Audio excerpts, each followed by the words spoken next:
What's up, everyone? This is In Camp Podcast. I'm your host, Aaron Hepler. I hope you are just as ready as I am for the full swing of hunting because it is here. It's for real. It's happening in your neck of the woods. The leaves are changing. Acorns are on the ground. Dude, I'm fired up. I really am. This guest that I had on today was a incredible conversation. The strategy is just all wound up in stories that are just so much full of life and fun. Talking about camp, talking about deer hunting, talking about Western hunting, lots of gear talk, and a lot of just conversations that go down some really good roads. So I hope you enjoy it as much as I did. I hope it gets you excited for deer season if you're not there yet. Man, just hope you have a lot of luck in the woods this fall and enjoy the show. This is In Camp Podcast. So you just got done a mule deer hunt, huh? Not too long ago? I did Utah high country and it kicked our butts. It looked fun, dude. Not in the sense of like it wasn't a fun hunt, because it was like, it just, that's kind of how it goes sometimes. That early season Utah opening weekend, the pressure was absolutely ridiculous in terms of like hunting pressure. Yeah. But everybody wants to get out. Everybody wants to do exactly what we were doing. So I can't fault anybody for it. Everybody's having a good time. But deer numbers were low. And then on top of that, the pressure. So we only really found two good shooter bucks, tried our best to make plays on them, but ended up moving our whole camp to another basin to try to make it work for them. But my buddy Wes had to fly out after like 6 days. Okay. So it just lended to, we got to do what we can do with this hunt within a 6-day time period.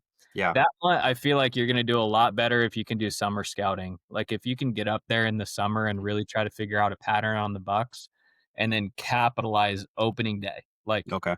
on opening day, if you can capitalize on what those bucks are doing, their routes haven't been changed by pressure yet. Yeah. That would have been ideal, but obviously we didn't have the time to come out during the summer to do that. So Yeah. fun anyway. How long did you have to save points for that? Or is that that's not an over the counter hunt? It's not over the counter, but I drew it with no points. Oh, nice. So there's a couple different general units in Utah that you can draw with no points fairly easily. That was one of them. And I've hunted that unit before. I don't know how many years have I hunted that, 3 or 4 years now. And I actually got I got this guy out of that unit. Oh, that's awesome. Just what was that, 2020, I think 2020 or 21, I got this guy out of that unit. So just a fun hunt, fun area. I've been now you gotta sit down here, buddy. I've been in that area quite a bit, so I know a little bit about it. So it wasn't like diving in blind, into those basins. I kind of knew where we were going to camp.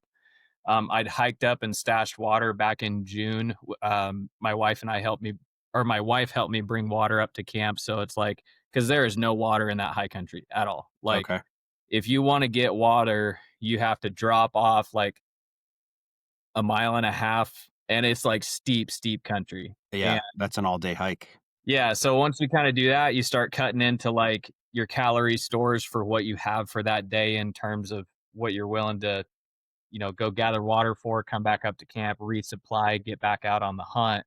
It's really, it's totally doable, but very,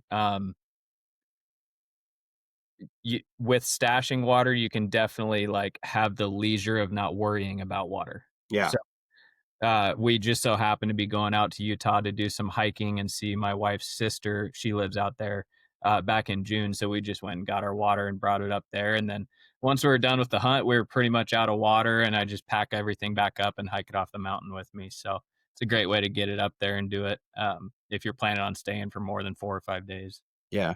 I love that though. The camp atmosphere that you set, and that was from the video you just posted, I'm assuming. Yeah. Yep.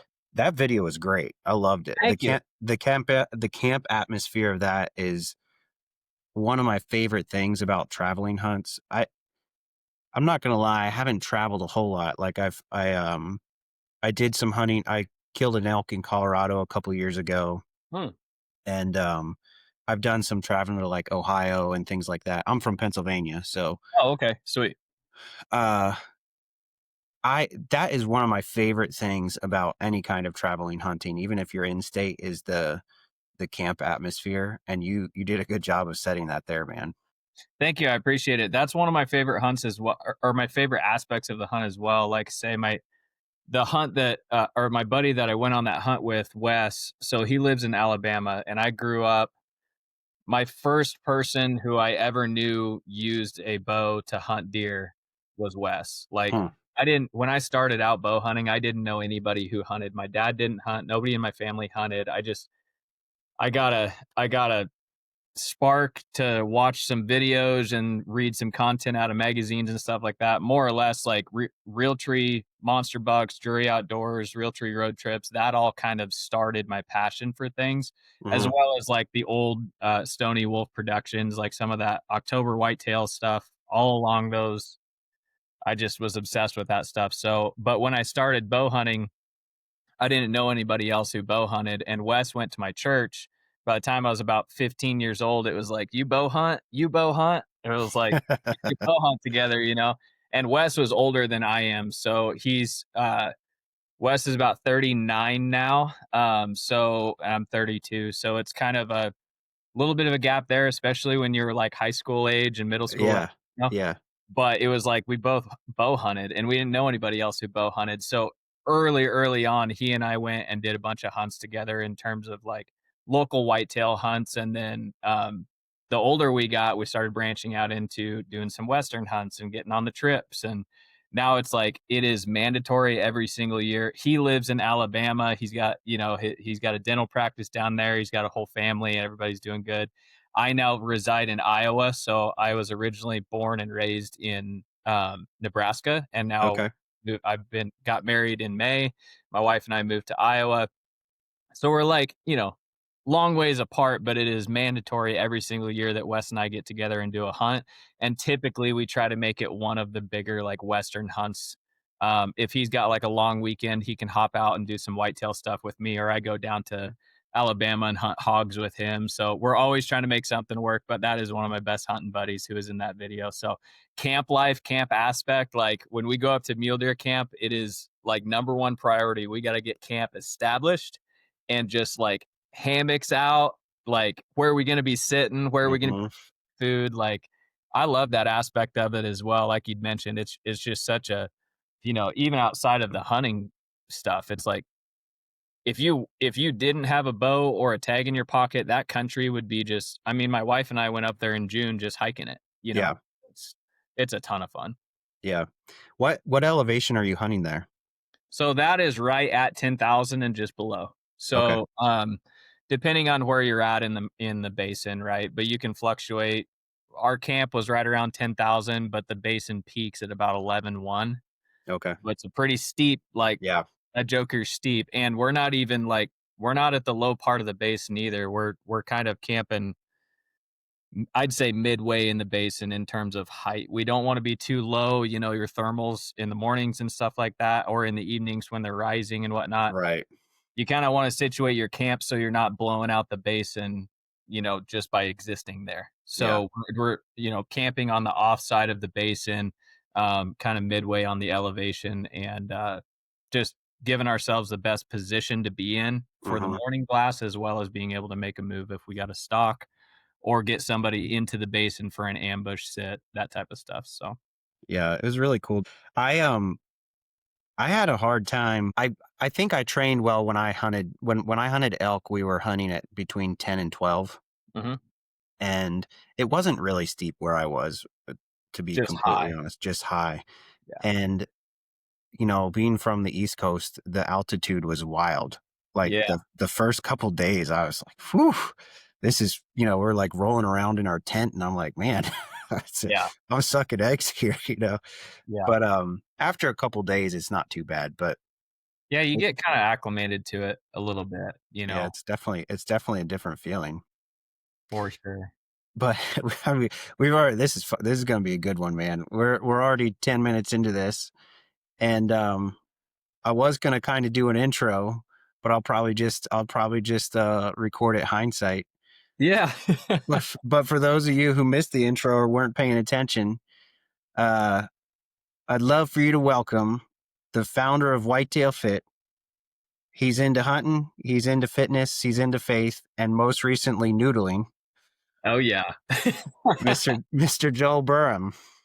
Oh, I appreciate it, buddy. Thank you for Yeah. having me on. Yeah, this is it's fun to this is kind of one of the cool things about social media, even though there's some things to like hate on it for, but I don't know you from Adam really, but it's cool because we can connect on something like this and actually have a meaningful conversations. But where did you when did you really get started with Whitetail Fit? Yeah, so, with the actual brand of Whitetail Fit, I started it in 2016. With that, it was kind of just like I loved, obviously, I was kind of touching on it earlier, but like what got me into hunting in the first place was Mm-hmm. outdoor media, whether it's through magazine, whether it's through video, TV, Yeah. whatever it is, outdoor media basically got my start in hunting. Cause like I mentioned, my dad wasn't a big game hunter. Now he hunted pheasant, Mm-hmm. some smaller game when he was younger out in western Nebraska where he grew up. But he had never gotten into the big game stuff. So me growing up, we grew up on an acreage, just like 6 acres outside of town, and it was just kind of a sanctuary for me to be able to fish. And I always enjoyed fishing early on, but then to be able to just explore and be, a 12, 13-year-old kid. Well, I kind of started that obsession with whitetail hunting the year prior to me starting hunting, so I'd have probably been 12 years old. I was out back by the pond and off in the bean field. It was like November cut bean field situation, and there was a doe getting pushed by a couple of bucks, and one of them I was like, I don't know much about whitetail, but that thing, like, I don't know anything about deer in general, but that thing looks like it shouldn't be here. Like it's just a giant rack on this thing. Like that, I Yeah. was like, I was infatuated with this. I was just watching them push, and they were fighting, and dust was flying up, and they're pushing around and chasing this doe. I'm like, what is going on? Like in my head, little 12-year-old Joel, I didn't know what the heck I was watching, but I was just completely intrigued. So from there, I started kind of researching and reading a bunch about, whitetail deer, and then the video stuff starts coming in where I'm like, we go to Walmart, and if there's something on the shelf, VHS, whatever, I'm picking it up and buying it. It was usually like a Real Tree Monster Bucks video, a Jury Mm-hmm. Outdoors video, some of the older stuff that was, kind of past, I guess, when I would have started hunting, but was still kind of on the shelves, was like the Stony Wolf Productions, that type of Mm-hmm. stuff. So I was just grabbing that stuff. The October Whitetails VHS was like one of my favorite ones, and then it went into Real Tree Road Trips with Michael Waddell and all Yeah. those. And then I started just like grabbing onto the concept of archery, not necessarily like rifle hunting, but more so the passion for archery started very, very early. And right after that, I was just like, okay, I got to get a bow. I got to start figuring out this hunting thing. And so I went to my parents and I'd asked them if for Christmas, I'm like, hey, for Christmas, if I buy half of it and you guys buy half of it, can I get a compound bow? And they're like, kind of, scratching their head, like, I mean, yeah, yeah, for sure. They were super supportive of it. And we'd had like those fiberglass, 9 James bows or whatever. Yeah. yeah, yeah. It was just like plinking around in the yard type of thing, but not something you could hunt with. Mm-hmm. And so anyway, we bought my first bow that Christmas and got into it right away. Went through hunter education, and then the very next year went out and hunted. And I sat, dude. I think at that time it was opening. So September 15th was like opening day in Nebraska at that time. Mm-hmm. Now it's September 1st, which is awesome because I mean velvet whitetail. You see a lot of guys getting some velvets out there now, and Yeah. Mm-hmm. so but September 15th was the opener. We were hunting right back behind my house, 6 acres on a pond, and I think I sat like every day as much as I could, morning, evening. I was sitting, and mid October came around, and I had a huge, just full grown doe come right in front of me, 28 yards. This is how little I knew about archery. I was shooting a full length Walmart arrow out of an Alpine Micro, which, if you remember the brand Alpine, I remember the brand. Yeah. yeah, so Alpine was a compound bow brand that they made some decent stuff, but they didn't really, it wasn't like anything crazy. It was what we could afford, right? So, and it was a micro being the youth bow. I had that joker maxed out to the 40-pound limit. I'm just like, I'm full length Walmart arrow, fingers like Walmart Allen broadhead. So think 31-inch arrow out of a kid with like a 23 or 24-inch draw hanging out. I mean, that arrow's this far off the front end of that bow, you know? Yeah. And I'm just putting it on it, fingers. I don't think I even had a peep sight. I just had like a I could hit if I hit a block target at 20 yards, I was like stoked. I'm good to go. I'm ready to hunt, you know. This thing is 28 yards and I ripped it back and I'm just holding it and I kind of just let it go and I just 12 ring this doe. Just completely like the best shot. It runs off and I didn't get to see it tip over, but it was just like I know where I hit. I know that's where the people say I'm supposed to hit, you know, just freaking out.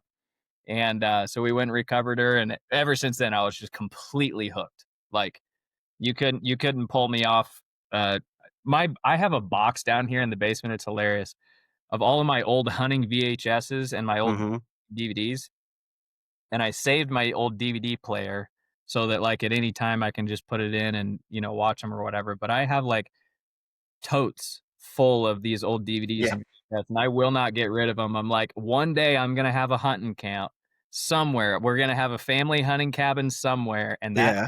gonna be set up in the corner with an old tube TV and the DVD and a VHS player, and there's gonna be a shelf of hunting DVDs and VHSs that, you know, my kids and my grandkids can just grab and throw in and start watching. So that's kind of what got me like into the whole, you know, hunting media side of stuff was Yeah.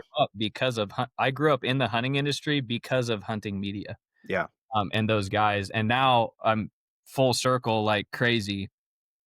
Now I'm in the space with my brand, and I didn't think it was ever gonna get to that point starting out with Whitetail Fit. It was more of a passion project, be able to show some because at the time, none of my brothers hunted. So, Mhm. like, started Whitetail Fit, I think my brother Caleb had gotten into it slowly, but nobody else really had gotten into it at that point. And now, like, it's crazy what hunting does to people's lives because it just changes it for the better in every aspect. But It really does, yeah. since then, it's like my brothers have gotten into hunting. I've gotten more of my friends into hunting, and then it becomes like this thing where you have this group of people around you who want to support you and you want to support them. And it's like so the filming side of stuff, I was just filming to show my buddies, and I started the YouTube channel stuff, and I started putting stuff on there because I knew with YouTube at least, I knew that there was like I don't know how people get paid, but there's people getting paid on YouTube for something, and I didn't know what that was or where it was. And I started uploading my stuff, and right away it got a decent amount of traction. It wasn't anything crazy, but it was like I was just uploading videos that I was passionate about, and it started to get some traction. And then the Instagram and the social medias, I started posting on there quite a bit more. And Mhm. then just meeting people, like you said, with the social media space, meeting people within the space. So do you know like the Hush Boys, like Eric Chesser, D Mac, Casey, those guys? Yeah, yeah, yeah. So they're out. They do a lot of stuff with elk hunting, right? Yes, Yeah. yeah, that's huge into the elk hunting side of stuff. Mainly Western big game, but they Mhm. travel all over and do everything. So Eric was a guy that I was watching on YouTube who I was like, "Oh, these guys are having fun. They're doing these awesome hunts," you know, and went out to Total Archery Challenge 2017, so that was like a year after I'd started Whitetail Fit. Ended up I corresponded with Eric on social media a little bit here and there, just DMing and talking about random stuff, and it was like, "Hey, man, I watch your stuff, like, you know, do you" whatever, talking about random hunting stuff. Come, 2017, went to the Total Archery Challenge, met Eric there, and it was just kinda like hit it off, and it was just talking hunting, and then he's like, "Well, have you ever, like, shed hunted?" 'Cause he's, like, huge into shed hunting, picking up Yeah. elk sheds and deer sheds and everything. I'm like, "No, I've always wanted to, but, you know, I just haven't, you know, living in the Midwest, it's like I've whitetail shed hunted, but I've never Mhm. elk shed hunted, you know?" And he's like, "Well, if you wanna buy a flight or drive out here in, like, May, like, come on out," or whenever it was that we went, he's like, "Come on out, I'll take you around and you can try to find an elk shed." And he's like, "You film it for your channel and everything." And I'm like, "Oh my gosh, like, heck yeah, here's this guy who is successful in the hunting industry, successful on YouTube, Mhm. who's offering like a helping hand in the sense of like, hey, you want to just come find some elk sheds, come film it for your YouTube channel, you know?" So Yeah. that kind of like kick started a little bit more of a drive in me for the aspect of like, well, maybe this YouTube thing can take me to places I've never been in terms of creating content. Like, Right. um, I'm passionate about doing all of that stuff, but I have a full-time job. I was, working concrete construction, and it's like doing that full time while trying to balance the travels. I just never really could do it. So it was like, well, maybe this is a way to supplement a little bit of income so I can take some time off and do a little more travels. And then, so I did that for a little while. And then after some time, I started to want to take more time off work because it was like, okay, I'm getting to travel quite a bit and I'm getting to hunt and do some cool stuff and meet some cool people. Mhm. And so I'm like, okay, well, I think I'm going to do this Rutcation series, which was, I actually want to fire it back up. I really like, I'm passionate about wanting to fire it back up because Mhm. I kind of stopped it when the videos started getting like more cinematic. I Yeah. kind of, I kind of stepped back on the Rutcation series. The Rutcation series was like a semi live upload situation. So Yeah. very similar to what I just did with the mule deer hunt. It's like, Mhm. go hunt, I'm back off the mountain. By the time I'm off the mountain, I'm editing, I'm putting things together, clips in places, get home, spend an entire day, get that thing knocked out and uploaded so that Mhm. it's very relevant content to what I just did, right? Yeah.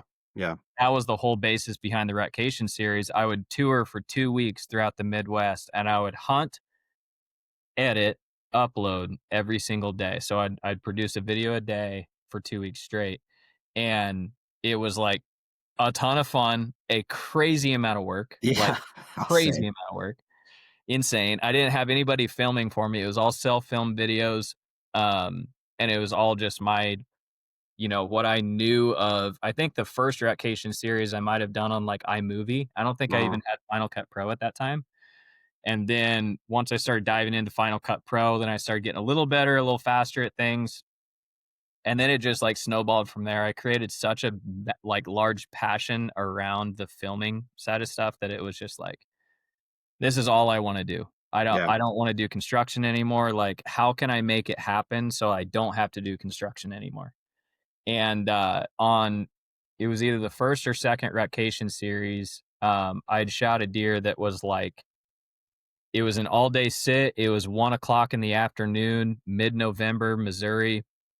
This buck came running in chasing a doe, and like right behind that doe, it was like a whole just a train of bucks. There was 5, 6, 7 bucks behind this thing, and it was like several of them you couldn't even pick like which one would I want to shoot. Yeah. Like several mature deer in this thing.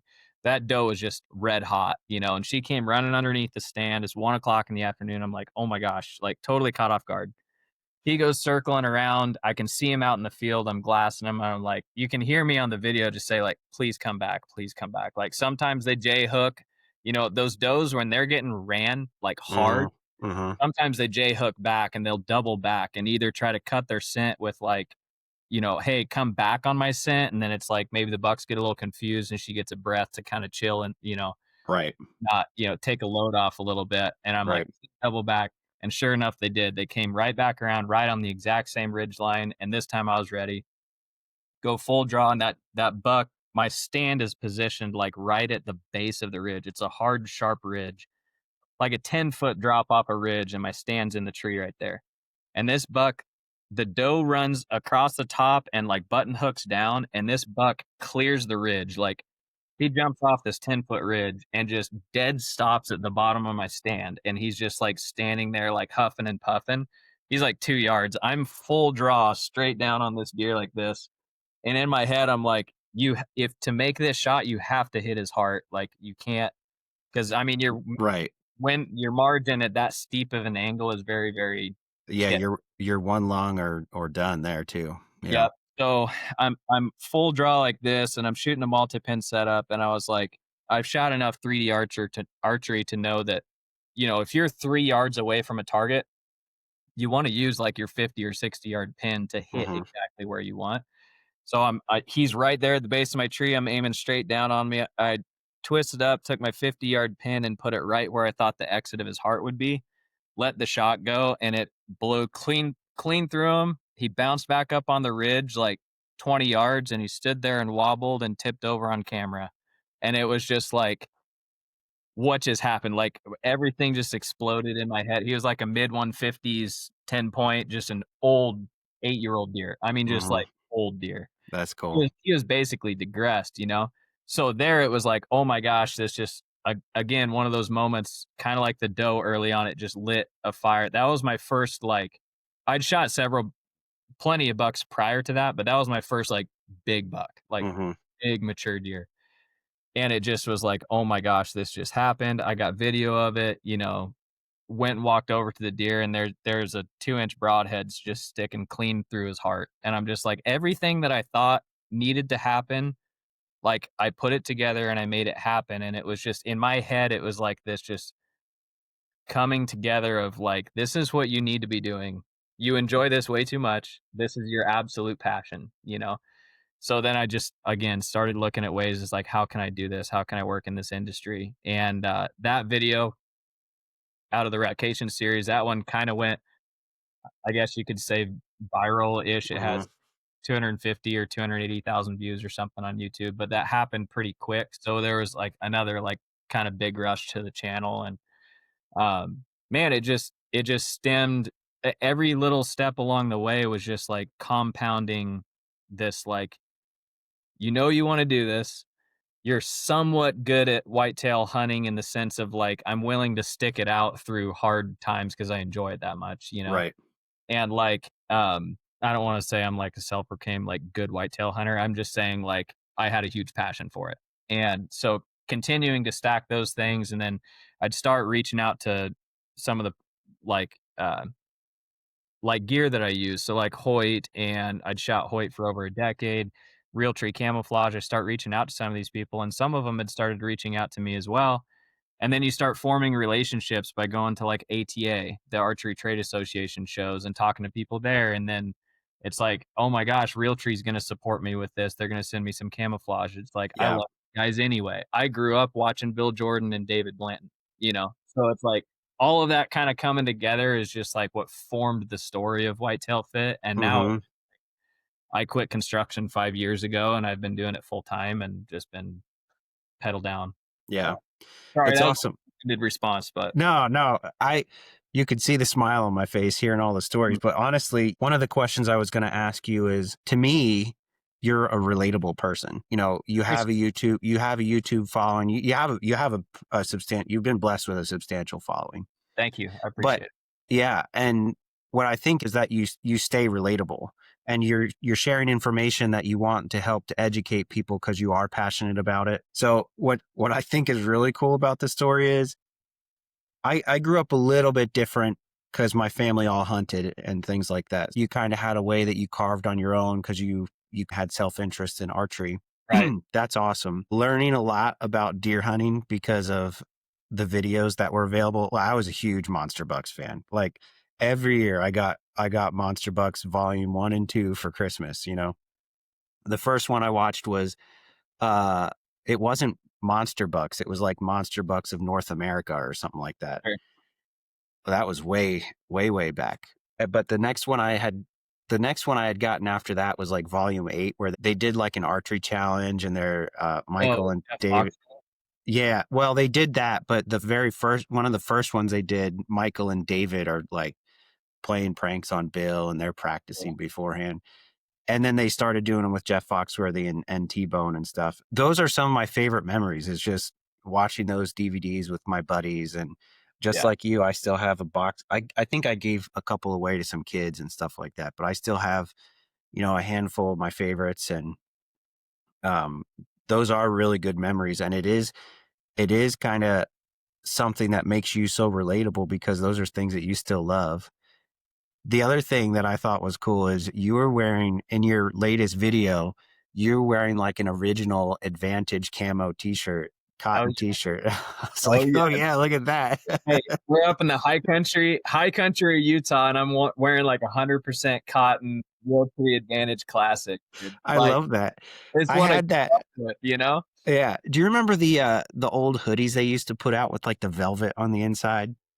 Yeah, kind of. Like the actual Realtree hoodies, like Yeah. the Realtree branded ones. Yeah. Yeah. Yeah. I had an Advantage camo uh, hoodie like that I wore holes in deer hunting in that thing. Oh, yeah.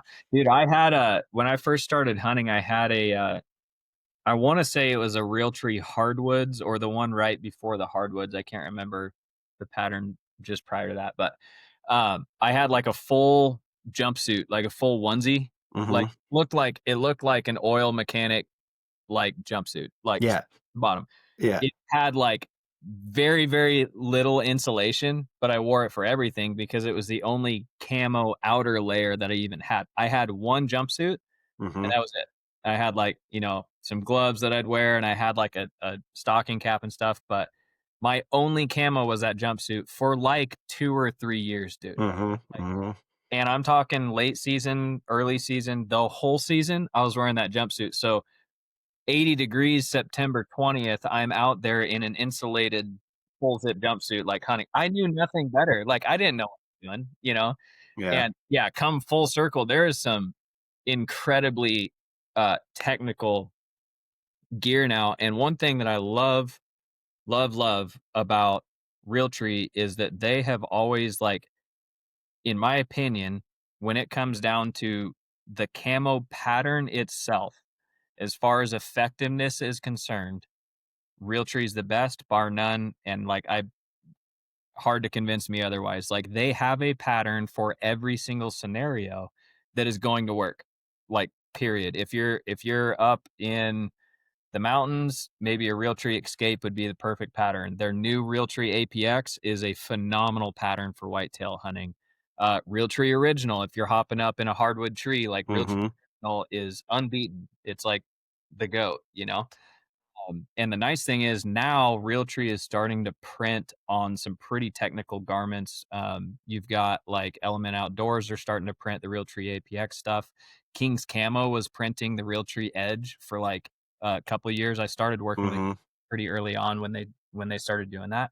Phenomenal gear. The XKG line, like incredible gear. You could stack it up against any of the Sitka or Kuyus. Mhm. But it's in Realtree pattern. That was Yeah. like favorite thing was it's in Realtree pattern. So there definitely are times that I just throw on a cotton t-shirt and go hunt because it's just like that's Yeah, who why not? It's a it's a good memory.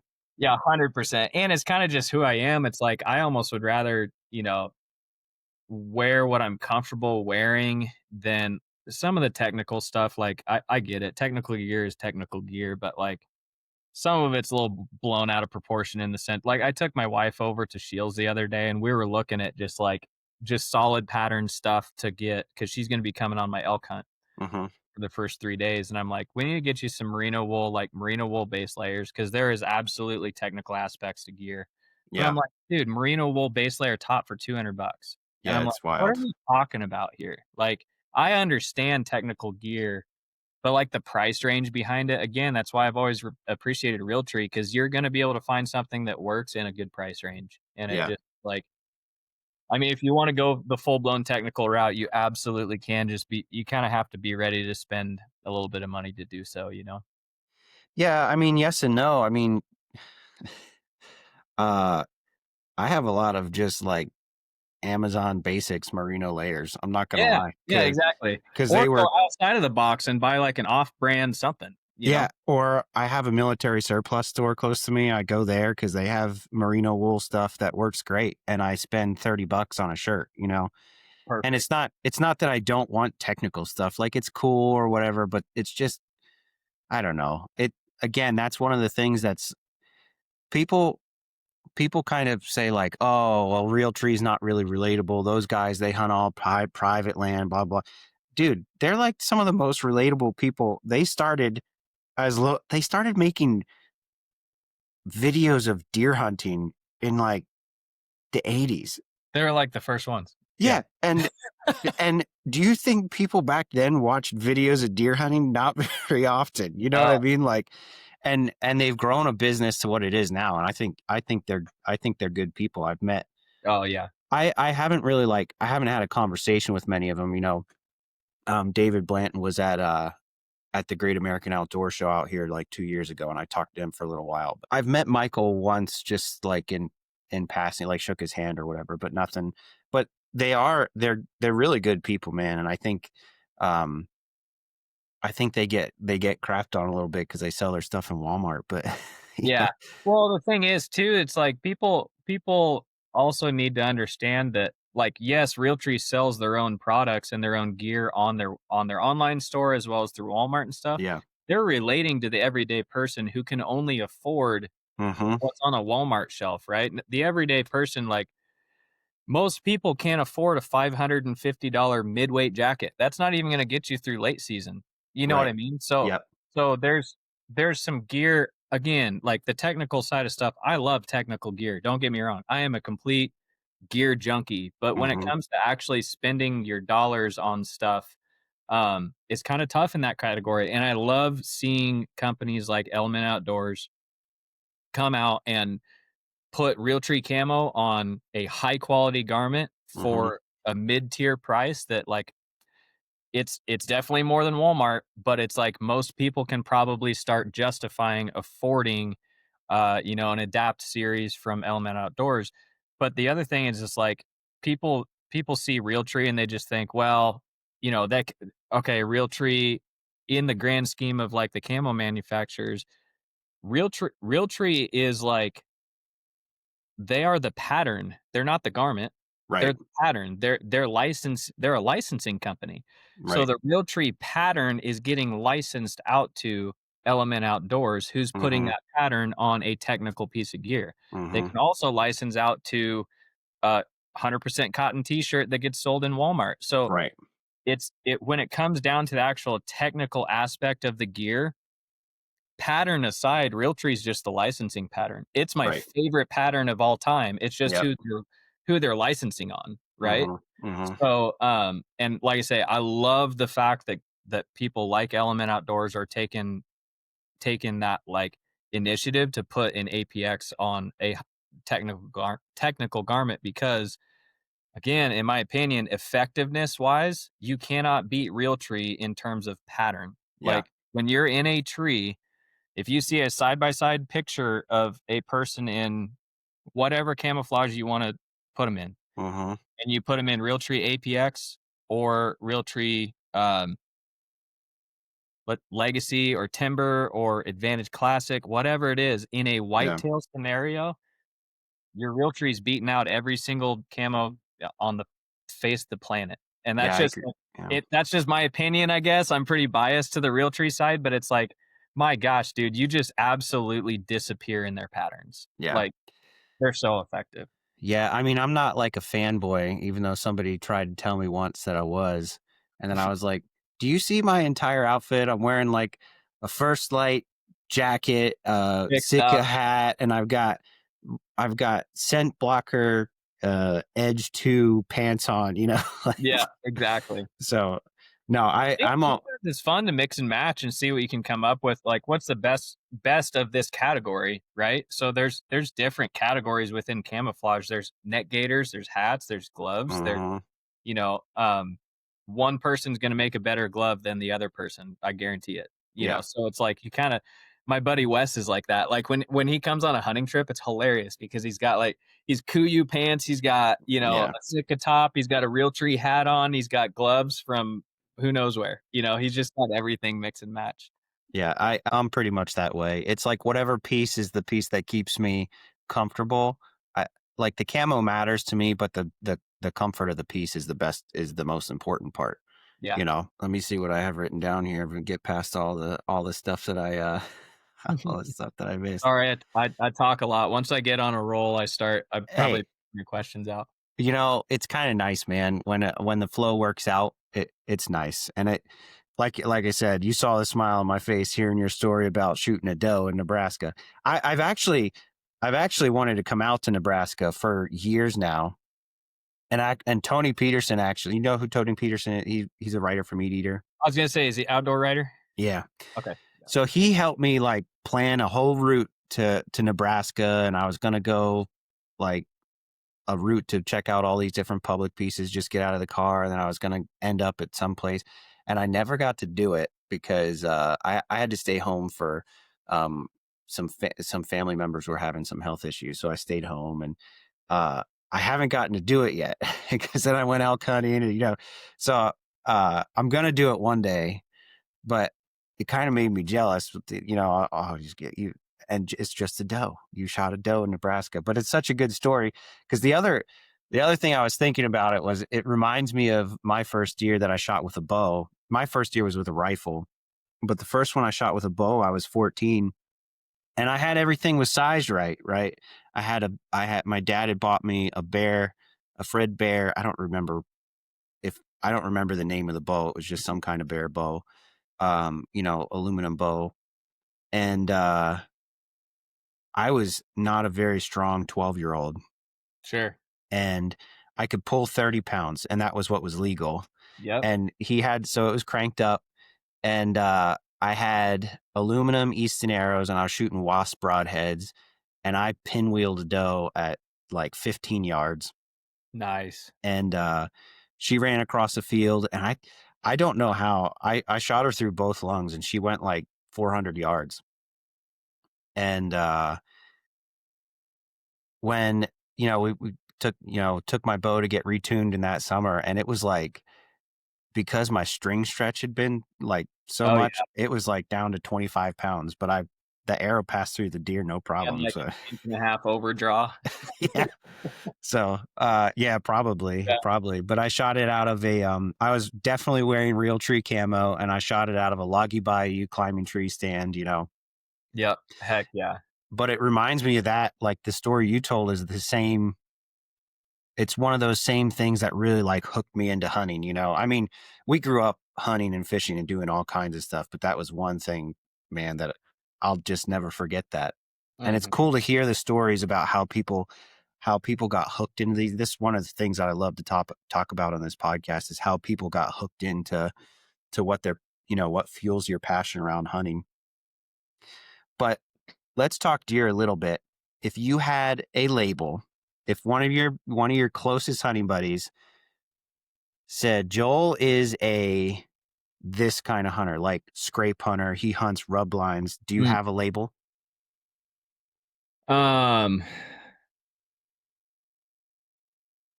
I guess you could I guess maybe guys would say I'm a oh, man, that's a good question.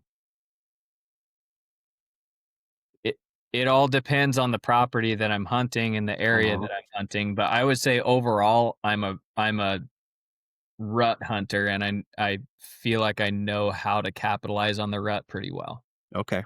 Yeah, that's pretty valuable because there's kind of like an in between, right? There's guys that do early season, guys that do rut, and then most guys find it easier to hunt like a pre-rut scenario, like when the bucks are just starting to get active, but not that actual like travel thing. What do you think makes that one of your strengths? So there's a couple of reasons for it. One, I travel quite a bit, so I'm Hmm. constantly in different states, different times of the year.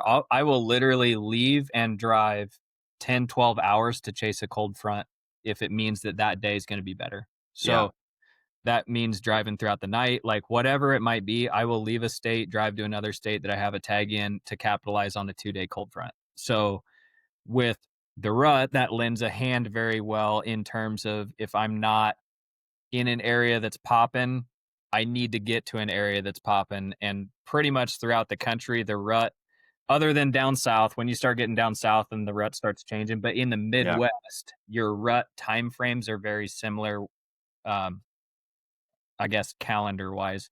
So if I'm taking time off to travel, I can bounce around quite a bit that way.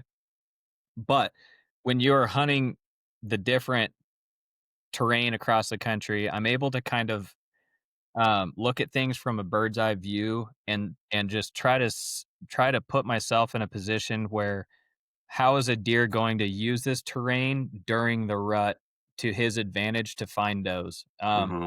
I highly highly hone in on what I feel like are known doe bedding areas, areas that does are going to want to frequent, whether that because of the food source, the natural browse that's there, the transition, and like I'm talking about like micro transitions within terrain that you might not have a defined food source like a bean field, edge of a bean field or edge of a cornfield, but within the interior or on a creek bottom, you have a big ridge line that wraps around. You've got a lake or a defined river on one side, Mhm. then you might have like a hard edge of some bedding in between those 3 points. Now you have like this really, really hot area that creates an edge within uh, a large scale topographical like breakdown. When you're Yeah. looking down on it from the top, most people would glance right over it.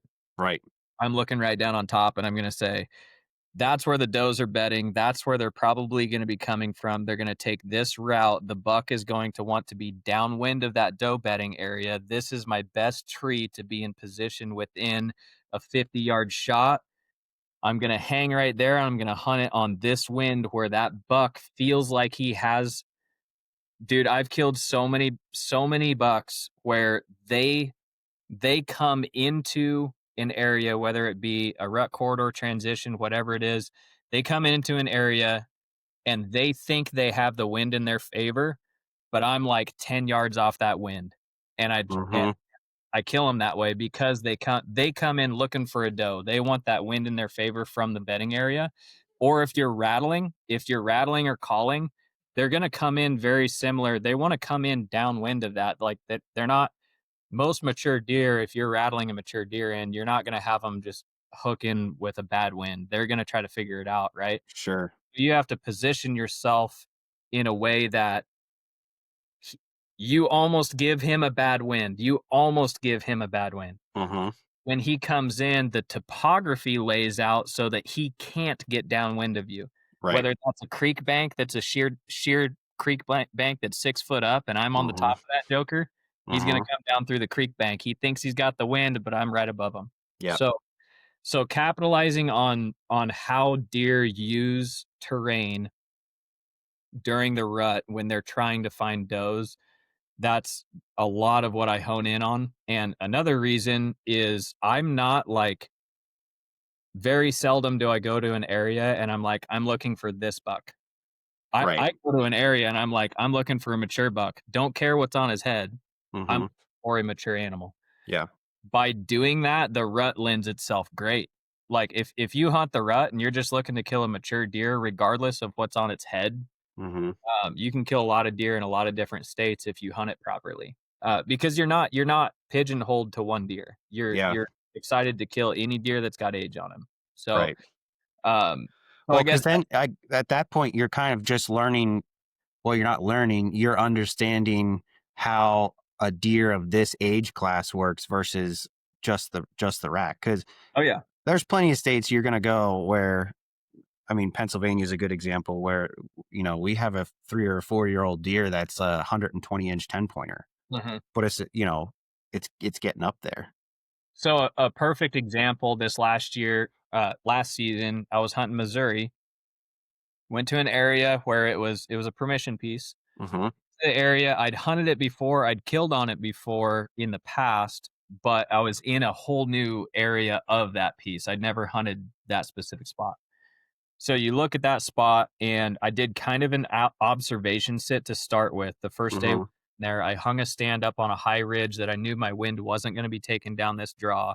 I Hmm. could observe the draw, and I could observe the top field above us. It was kind of like there's like a CRP transition, and then it went to standing bean field. It was still standing at the time. They just were late on cutting it. Right. And so I could kind of observe everything that was going on with a perfect wind. Sat there for one day and I saw enough to know that I need to move. And I think Hmm. the thing that people get themselves pigeonholed into is not moving. I'm super mobile. Like I I'm hanging and taking stands out multiple times a day, every day throughout the season. I'm Hmm. constantly moving if I need. Now, if I have one setup that's like bomb and I need to stay there, like obviously I'm going to leave the set and hunt it with the right winds and stuff, but I'm not afraid to get mobile. Like Okay. very, very mobile. So I hunt this spot for one day. My brother Ethan's filming with me, and I'm like, it looks like a bulletproof spot. It looks like we should just keep sitting, keep sitting, keep sitting. And I'm just like, we got to move this set. And Ethan's kind of like, okay, whatever you want to do. I'm like, we got to move it, but we're only gonna move it like 60 yards down this drainage, and we got to get right in the dead center of that drainage. Like everything tells you wind wise that you shouldn't be doing what I'm doing. Yeah.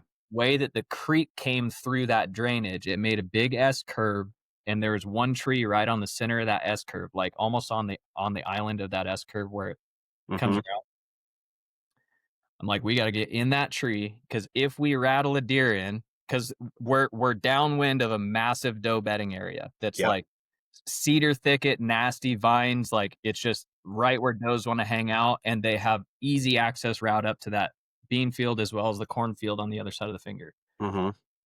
We go down in that area, and I'm like, we got to be in that tree, the S curve of this river. I know our wind sounds like it's going to be wrong, but if he comes in on us, he's going to be coming in on the high side of this creek bend, right on the edge of those cedars, or he's going to come out of those cedars. Mhm.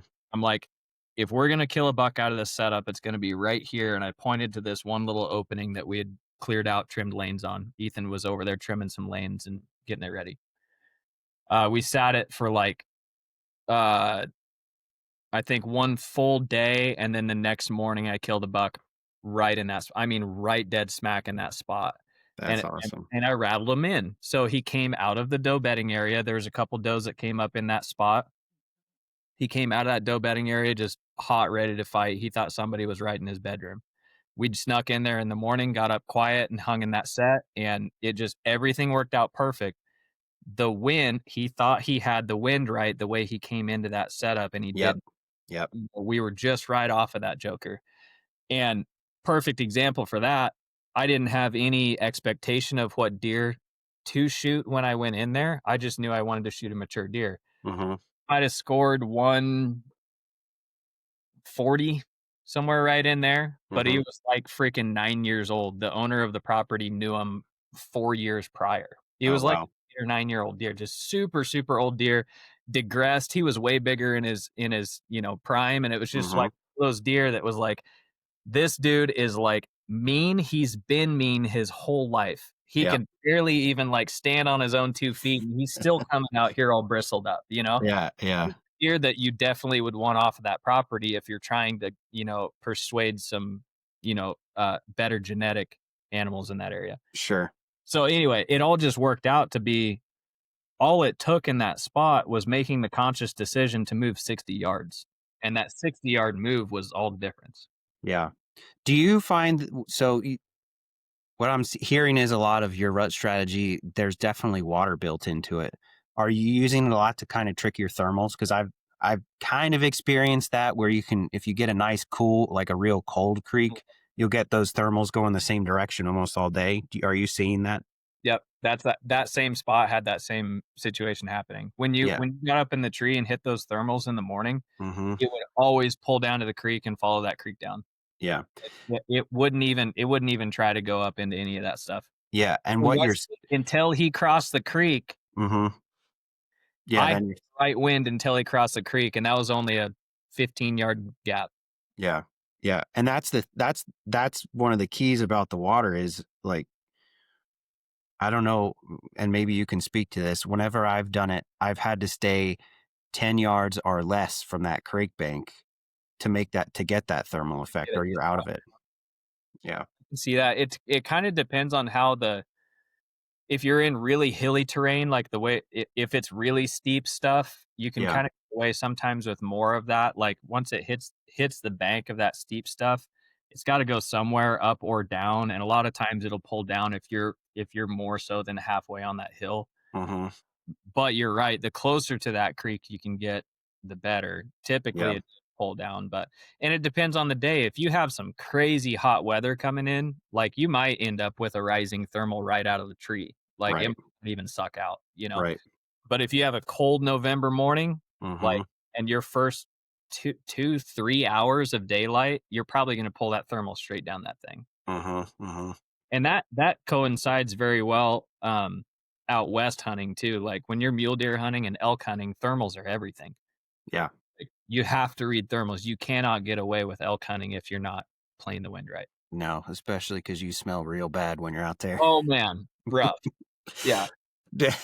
How long have you gone out there without showering or getting in a creek? For whitetail or elk? Anything. Elk, I did what was that? 23 days for elk, and I took maybe 4 showers in between. Oh, that's not too bad. That's not awful.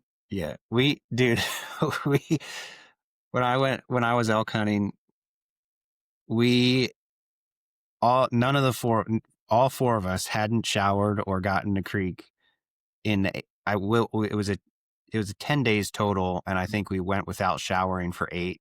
Oh, yeah. And we got in my truck. We're like, "Oh, we gotta buy, like, regular clothes," and so we went into Walmart, all got some regular clothes, went to a hotel, got a shower, and when we came out of the hotel to get in the truck to go for dinner, I was like, "We gotta let that thing air out for a minute. Oh, I'm not yeah. gonna even Yeah. sit there." I'll let that air out.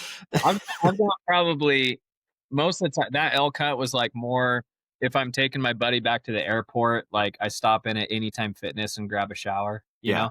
Yeah. Uh, or just jump in the creek. Like out where I elk hunt, there's a pretty decent creek. You jump in and grab yourself a little soap and try to wash off. But Yeah. for the most part, not I mean, you try to manage it the best you can with some dude wipes, but Yeah. past like it's kinda you just kinda become one with nature, you Yeah. just start living that life. Yeah. I mean, as long as you don't put your nose in your pit, then you're probably you're Yeah, pretty yeah. good, but Whitetail hunting, I try to I mean, obviously, that's due to access, right? So, like, if you don't have access to a shower or a creek bed that's gonna provide something, but whitetail hunting, I try to stay after it pretty good with whitetail hunting. If I have access to a shower or some form of washing my clothes, like, I'm gonna use it for yeah. sure. Yeah. Um and that we did Kansas last year, and we got a super, super cheap hotel room, motel, whatever you wanna call it, brick in the hole in the wall room Yeah. every night, and it was like, they're not the most luxurious places, but they've got a running water shower, and they've Yeah. got a place to wash your clothes. And the big thing for me too on the video side, it was a place to sit down, drop all the footage on the laptop, sort things, edit stuff if I need to. And I was doing like day by day updates of the Kansas hunt on the Instagram. So it was like Mhm. day by day, we're editing pictures in the hotel room, getting them uploaded for that night, going to bed, hunting the next day, filming all day, doing the same thing. So having somewhere to come back to every night is like huge when it comes to that. Yeah. I think here in PA, we have so many state parks that I don't think people take advantage of because there's Oh, sure. places with, there's cabins or whatever. Some of probably don't have Wi-Fi and stuff like that to if you're doing videoing and self-filming. But Mhm. I mean, they all have running water showers too, but I never see anybody in them.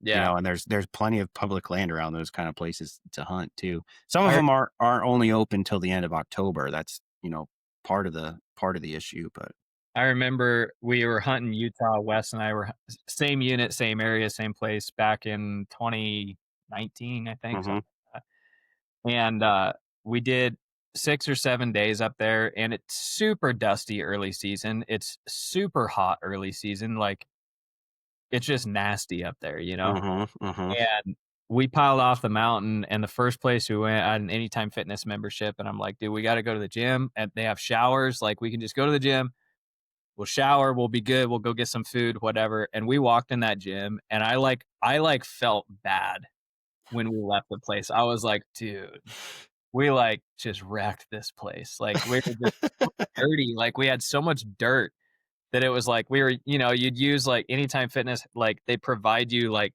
towels and stuff like that, yeah. like white towels, and we're like wiping off stuff. They're like black at the end of the day. Like, oh my gosh, dude, like we I gotta go, love you know? that is hilarious. Yeah, that's pretty funny. Um, there was something I was gonna tell you now, I can't remember, but that's a good story, man. Uh, oh, I would know what I was gonna say. Pretty much anytime I'm pretty close to the Appalachian Trail, Oh, and you get to like July, and you can go to the grocery store, and when you're behind somebody who's stopping in town for after through hiking because you can just follow them, like it's a little rough. you can just Yeah. follow them through the store. I'm sure that's what those anytime fitness people were feeling. Oh, dude, 100%. We walked in because we were in so Anytime Fitness, you can use in any state, anywhere. You have a little key card that's deep, and you get in Yeah, the they'd never seen us I don't live in Utah. I don't go to that gym, but I yeah, like yeah. deet, and two guys walk in camo just like messed up, you know? Walk like, "Where's your showers at?" And they're like, "Yeah, sorry. Gotta do what you gotta do," you know? Oh, man, that's funny. And there's also along the way, like, I've done this before too. I don't like doing it a lot, but, like, those Flying J truck stops and stuff like that, Yeah. call ahead and, "Hey, you know, I'm coming in. Can you get me a shower for this time?" or Yeah. whatever, you know? Shower number 7. Yeah, yeah, exactly. They're a little rough, but they get the job done if Yeah. you're really hurting, you know? So, Yeah. Yeah. no, as far as, like, whitetail hunting goes, I would say, like, if someone were to look at my success rate from the outside in, a lot of it's around the rut, and it's Yeah. probably, there's a couple reasons for that, like I touched on, but a huge reason for it is, like, I love whitetail hunting during the rut. I love the vocalizations. I love watching them chase. I love being able to pick apart and dissect why a deer is doing what they're doing at that time. Mhm. And you just have there's so much more action in the rut. I don't care what state you're in, there's just so much more action. I know guys that are absolute stone cold killers in the early season. Mhm. Um, I've killed a few really good deer in early season, but like most of my better deer have all come from the rut. Yeah. And it is like it's just fun for me, and being a mobile hunter, like being able to just grab my setup, run and gun, go hang somewhere else, or just hunting from the ground. I've killed a pile of deer off the ground, and Yeah. it's like super fun for me because that you almost implement some of that spot and stock aspect, but you just need to get yourself in the right place at the right time, um, and ambush hunt them or stock up on them. Like it's just every aspect about the rut. You can get away with so much Mhm. that it's a ton of fun for me. I love hunting the rut. Yeah. How much does glassing play in I see that, I see videos of you glassing and stuff. How much does that play into your, strategy? Completely depends on the area. Are you talking whitetail hunting Yeah, let's talk whitetail hunting. Do you use it glassing often for whitetails? so during the summer, I'm like driving roads, bean fields, alfalfa fields, spotting scope on a tripod, 12s or 15s out the Uh-huh. window with window mounts. Uh-huh. Just summer glassing, like glassing for just seeing what's in the area, right? So we Uh-huh. just moved to Iowa. Um, we got married in May. We moved like late April. We bought a house and moved here. My wife's originally from Minnesota. I'm originally from Nebraska.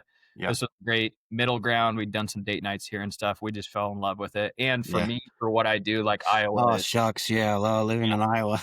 yeah, exactly. Yeah. So for what I do, Iowa is like a no-brainer to live in this state for having, the resident tag situation as well as there's a lot of people within the hunting industry specifically for whitetail Yep. who live either in the Des Moines metro, around Des Moines, southeast Iowa, southern Iowa. There's a lot of people here who I kind of work with in random ways anyway. Mhm. It's just a great networking situation for me to be here. Yeah. Um, but on top of that, the deer hunting is obviously incredible here. So, I've never hunted Iowa for myself. I've never held an Iowa tag before. They require 3 months of residency to get your Iowa, um, Life. residency, and you Yeah. have to submit, like, a ridiculous amount of paperwork. And I'm glad they do it that way because it lends to the resident. Like, they're definitely tailoring this state to the resident. Like, Oh, they yeah. care about the resident big time, and Mhm. which is super admirable. I love that about it, and it helps out with the whitetail herds not having, unlimited amounts of non-resident pressure and Mhm. all that stuff. So I got here in time, several months ahead of time that I needed to in order to get so this season, I have my resident tags this season, so, I filed all of my paperwork. It was like, dude, I literally felt like the amount of paperwork Iowa requires, it feels like you're applying for a loan on a house or something like that. But again, glad they do that because there are, Yeah. unfortunately, there's some bad eggs that try to, buy land here and then but not have their residency. They're living Yeah. in a state, but they park a truck in their driveway here. It's Yep. there's people who try to work the system and like I'm just glad that they have a system in place that's so strenuous that like it is a deterrent for anybody wanting to do that. So I filed Yeah. all my stuff. They sent me an email back that was good to buy my tags and like, heck yeah. I'm an Iowa resident. Let's go. We're hunting Iowa this year.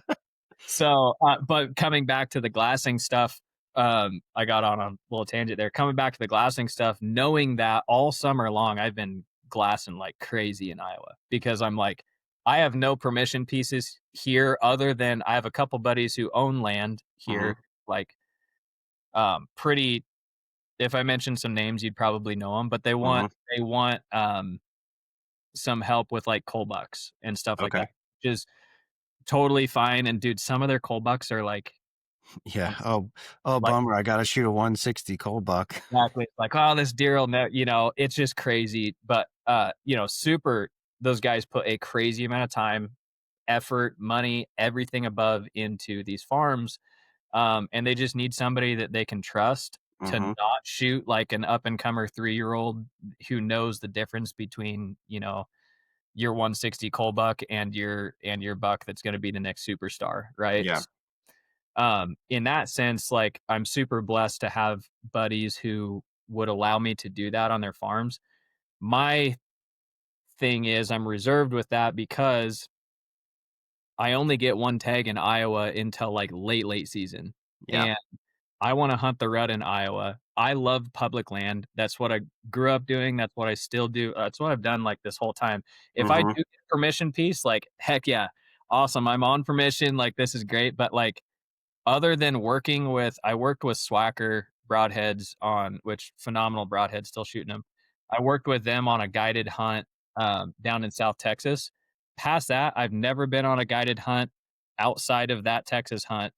No outfitters, nothing, Mhm. never paid for a lease in my entire life. It's all been just like permission, public, knocking on doors, whatever.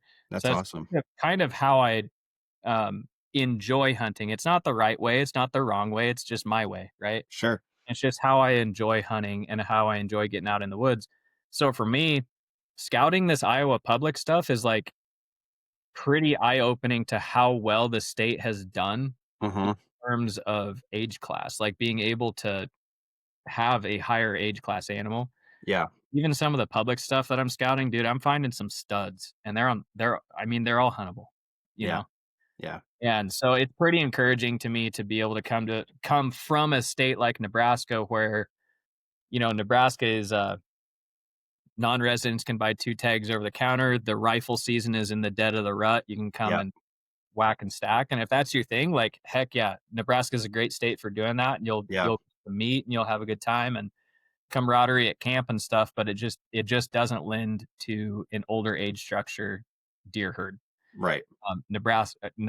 Iowa does. So it's two stark differences there. And I've always said if every state adopted Iowa or Kansas in terms of their how they manage the deer herds, Mhm. dude, Missouri would probably be like number one for Mhm. big buck state. They have all of the cover. Yep. They have everything, dude. Missouri Yeah. has everything, but they're exactly like Nebraska. It's a 2 buck state, and you can you know hunt with a rifle during the rut. Yeah. They just have more places to hide in Missouri than Nebraska. Nebraska's pretty open. Yeah. So, but if every state adopted some form of but, you know, it's hard with that because I'm coming from that from the sense of, like, I enjoy hunting an older age class animal, but I can't take away from the guy who is ecstatic to shoot a 2-year-old or ecstatic to shoot a doe or whatever it is that gets them excited and get them happy. That's how I've gotten all my buddies, and I'm not pressuring any of my buddies to get in and like, "Hey, dude, yep, you know, Yeah. pass that deer, you gotta pass that deer, you gotta wait for this deer." I've never done that with any of my buddies. Or Mhm. coming into hunting, I'm taking you hunting, I'm expecting you to shoot that forky. Like, Mhm. I want you to have the experience of, like, being able to fill your tag, you know, Yeah, and just have a good time. doing so. And I do get and I realize that that is, like, a large majority of hunters. Yeah. Like, everybody wants to kill a big buck. Yeah. Don't get me wrong. But the vast majority of hunters, they want camaraderie around the campfire. They wanna hang out and just shoot whatever they can shoot on that given day that they got off work, and they work hard for their money, for their tags, and so I can move what I'm doing. I moved to Iowa for a reason, you Yep. know, but I can't look at every state and, like, boo-hoo on that state for what they're doing because it is kind of like, you know, they're also tailoring to the tradition. So, like, Yeah. Nebraska has some of the strongest roots in deer hunting tradition because of the rifle season being in the rut. Most people rifle hunt. Yeah. So you Yeah. kinda have to balance that too. It's like you don't wanna take that away from people, but just know if you go to Nebraska public land and you're expecting to shoot a 6.5-year-old 155-inch deer, It's gonna be hard. probably not like, Yeah. very, very hard to do. Yeah. Well, it's the same thing here for Pennsylvania. They've made some good changes, like, they did antler point restrictions back in, like, 2000 and stuff like that. But I think one of the things that with something like that is it takes a lot longer than people think to Oh, get yeah. genetics to change. Very similar, like Alabama, When you have that as your median, though, your your big bucks are, 170s, 180s. right? There's not a whole lot of them, but it's possible, and it's probably kind of the same thing for any state that's not managing like Iowa, you Mhm. know, minus some of the real northern states. You have bucks that are 7.5 years old and 100 inches in Maine, but Yeah, yeah, exactly. it's still everybody. It's still somebody's hunt, like Yeah, you and said. it's totally relative to the state as well because it's like if you're looking at I keep going back to Nebraska, it's because I know the most about Nebraska in terms of that's where I grew up and the majority of coming up through hunting was in Nebraska before I ever started traveling. Yeah, It's like you take Nebraska as a state and you look at the amount of public ground that they have available, and I'm referring to public ground. I should earmark that because I know some guys on private ground in Nebraska killing absolute giants. sure. Like, and especially if they're in a neighborhood where all of the neighbors are like holding strong fast to that let them go, let them grow situation. Yep. Nebraska produces absolute monsters, but you have to be in that area. You have to be on permission piece or a lease that is allowing that to happen. If you just go to straight public ground, that's where it starts getting like incredibly hard to find that older age class animal that hasn't been Uh-huh. ran out by pressure, onto the neighbors. Like the neighbors are hunting the public deer that make it, right? Yeah. Yeah. So it's kind of one of those hard. That's where you toe the line a little bit because the public ground access in Nebraska out west can be decent, but in the southeast portion where most of the bigger deer are coming from, Yep. is like very little. You don't have a ton of public access, and the access you do have is incredibly crowded. Yeah. So you kind of have to go into that hunt if you're willing to do Nebraska. You're kind of you kind of have to look at that hunt relative to what it is. Like if you're hunting public ground in Nebraska, Hmm. you should probably go into it with like uh an understanding and a standard that you wouldn't take into like, a private ground managed situation, obviously, because it's just not what people think Nebraska and they think there's giants on just every corner. It's just like Yeah. yes, Nebraska has them, but like the public ground, it is hard. It is Yeah. very hard. Well, it's easy to think your own, like, the state that's not your own has all the big deer. Oh, they're all here. I Yeah. other than barring Iowa, Mhm. that's not really true for any state. It's hard to hunt a deer wherever you go. Like, deer hunting's not easy. You know, there's easy aspects to it, but wherever you go, deer hunting is challenging. Mhm. And then you can challenge yourself in different ways, like how far are you going? Are you going to do Right. heavily pressured public where there's a big one that everybody knows about, or whatever it is. And that's what's fun about I'm kinda equalizing myself a little bit in terms of coming to Iowa because it's Yeah. like when I look at Iowa and I look at the public ground that they have available, they have some big chunks. Like there's some big lake chunks that are huge pieces of public that have Yep. very little access. Like you're gonna have to work to get to where you want to hunt Right. and lends yourself to growing an older age class animal because there's not as many people willing to do that. Yep. I love that stuff. Like that's the stuff I dive into and I'm like, heck yeah. I want to take that challenge on. But also I'm looking at Iowa in a totally different light in terms of what is available. Anywhere you go in the state, you have to look at it in a different light. It's like Hmm. PA, here's my expectation for PA. I'm hunting Alabama, here's my expectation for Alabama. Kansas, I have a different expectation for Kansas than, Georgia and everything else. Yep. When I'm looking at Iowa, my expectation for Iowa, you know, I might eat a tag this season. Like Hmm. that's literally how I'm going into it because I'm looking at public ground Iowa, what is my expectation? My honest expectation is it's going to be the hardest hunt possible. I'm going to pass up a ton of deer that are really, really, really good deer. Mhm. I'm going in it with the expectation of I'm holding out for a mid 160, 170 or higher on public. Yep. Now, in Nebraska, there's no way. If I have a 140 in Nebraska, I'm shooting it. Yeah. 100% no way.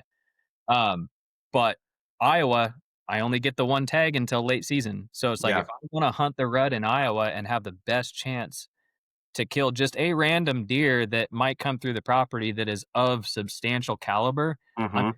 be incredibly selective with that tag because there's a lot of deer here that coming from Nebraska, you're licking your chops at.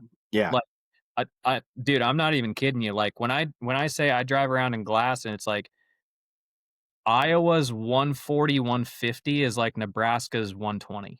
Yeah. Like that's kind of what you're dealing with there, right? Yeah. Because it's just age structure. There's way more 4.5-year-old deer here than, you know, Yeah. it's crazy. Well, So, and that's one thing because you said the one thing you said, hey, it's your tag, and you have that ability to decide, hey, like it's not that I don't think your 120 is less than my like. If mhm, somebody else, you're not like poo pooing somebody else's 120. You're right. saying that's not the deer that I want to Oh, shoot. 100%. So why And that's shouldn't you? that's the Yeah. thing in Iowa. I go back to like, okay, it's the 150 versus the 120, whatever. I say all that, and then come during the rut, if I have the gnarliest, craziest 7.5-year-old junked up 145 come in front of me, I'm probably gonna shoot it. Yeah. Because, like, I'm chasing, like, a specific experience that Hmm. I won't know if I wanna pull the trigger on until it's in front of me. Yeah. Exactly. And there's different things because I'm gonna draw Iowa next year. I'll have 6 points, Mhm. but I won't get to hunt Iowa for The whole season. yeah, I won't get to hunt Iowa again for 3 to 6 years. Right. And I might not the thing that's different about Iowa than most other states is you get to see a lot more um you get to see a lot more things that deer like to do, like deer acting like Yeah. deer in different places, or get to do the things that you don't get to do in other places, like rattling or Mhm. different strategies. And I might shoot a 120. I don't know. Well, Yeah. what and Sure. like you said, it's going to matter when the deer's in front of me, and Yep. if that part's cool, then I'm letting it fly. 100%. It's all situational based and scenario based too, because it's like, you might be let's say you have a 3 or 4 day weekend. That's all you have to deal with for the whole year. So Yeah, your ex I don't know what you do have to deal with. I'm just planning a scenario, but if you only have a 3 or 4 day weekend and you drew an Iowa tag, you wanna fill that tag, yeah, like, and you have a very, very good chance to kill a 120, 130 in Iowa. yeah, So it's like in that time frame, your expectations need to meet your time frame, yep, right? Not the yep, state, not the whatever, and meet what you're gonna be happy with. If you're happy with it, shoot it. Like, yeah, that I'm like I toe such a line with that stuff because I'm so like I have buddies who are like completely on the other end where they're like, I can't believe these guys are shooting these whatever, and they're like get completely worked up, especially in Nebraska, because I have buddies who like have decent properties they're hunting in Nebraska. yeah, And it's like, yeah, you see a lot of people, their tradition of rifle season, you see a lot of people shooting a lot of young deer yeah, and people get really worked up. I'm, guilty of it too. I get worked up at certain times. I'm like, gosh, dang, dude, if this state would just do this, and it's like, then I start scratching my head. I'm like, I'm being a little bit selfish because that guy's probably killed 1 or 2 deer in his entire life, and he's stoked on that deer he just killed. Like, who am I to say anything about that? yeah, You yeah, know? So it's again, you kinda have to go back to what are your expectations for the given state, what you're happy with, what you're stoked to do, the time frame that you have, like, it's all on you. It's nobody else's decision. Like, if it is a legal buck or a legal animal and you're happy with it, I'm stoked for you. Like, hmm, don't let me say anything about like, "Oh, there's big deer in Iowa," uh, take you away from doing what you love doing and what you wanna do because that's, like, the ultimate goal is getting into hunting and understanding, like, hunting can change your life in a very, very positive manner, and it has mine, and, like, I I can't boo-hoo on anybody for shooting anything that's legal and that they wanna shoot. Yeah. What when you're talking about that, how does your faith really connect to your hunting? Because I'm hearing a lot of, you know, you want to make an impact and you think that hunting makes a really big difference in people's lives. And I really, really agree with that. It's something I've talked about a lot on this podcast. But what does it mean to you to have your faith connect to hunting? So, with it's I mean, there's a lot to it, but obviously just spending time in the outdoors, like, there's a lot of stuff that you can take in that on this, mule deer hunt, I was telling Wes, like, on the last day, we were sitting there talking, and dude, we even have, like, when we're up on the I probably should share more of this stuff, but part of it is kind of like it's my faith, and I kinda just have we have this is for me and for God and for, just being present. But I probably should share more of it. But like on that mule deer hunt, Sunday came around Sunday morning. Wes and I had communion up on the mountain. Like we're Oh, sitting wow. there and we're reading some scripture and saying some prayers. We're breaking bread and having communion on the mountain during a hunt. Hmm. That type of stuff to me, it's like, dude, when you do stuff like that and you look around and you look at the basin that you're in and you look at the sunset that you have and the sunrise and you're just like, dude, none of this is possible without God. Like Nope. none of it, and you Yep. just realize how blessed you are and it pulls you into like wanting to know more and wanting to learn more about God, Hmm. learn more about Jesus and just like your whole walk in faith is like fueled. It's like a fire is lit on you every single time you go into the stand and see what he was capable of, and still is capable of. It's like Yep. it gets me kind of emotional, but it is like it is a huge fact just being out there and um taking in his presence each and every time you get to go is Yep. is huge. But on top of that is being able to like share that with other people, whether it's loved ones, whether it's people on the internet watching whatever I do. It's like when I shoot a deer and I walk up to it and I find it and I'm sitting behind it and I'm like, "Dude, thank you, Lord. Thank you, Lord." Or I say a prayer like the Kansas hunt, I said a prayer on video. And it's like, Hmm. I'm not saying a prayer on video to like be like, oh, stand on some righteous pedestal or anything. Yep. I'm saying a prayer and Ethan's just recording video because it's what we're doing anyway. But Yep. that prayer, it's a sincere prayer about like, thank you for giving me this opportunity. Thank you for letting me make an ethical shot. All glory to you. This is your none of this is possible without you.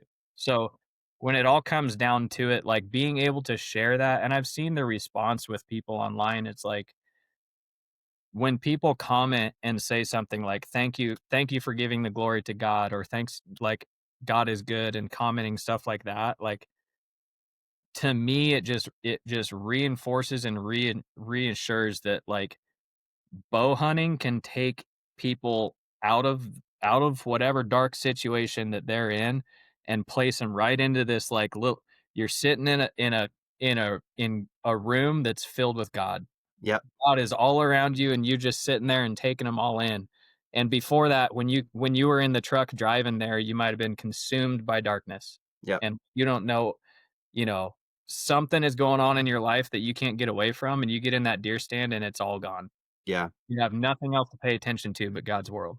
Well, there's so many things that you can do one on one with it, like the impact that you make on people through your YouTube videos, even just saying a prayer on a video. Mhm. That's huge because you're making it on a large scale. When you think about Jesus, Jesus didn't do it from just a large scale. Like he preached to 5,000 people and then he ministered to people in their house, you Mhm. know? And when you think about hunting, like you hunting with Wes in Utah is an iron sharpens iron moment, Oh, where you yeah. guys are breaking bread together and encouraging each other and keeping each other accountable, which is huge. Yeah. Huge now is the accountability factor because there's so much stuff that can drag you down in life and put you in those dark places you were in the truck on the way there. Right. 100%.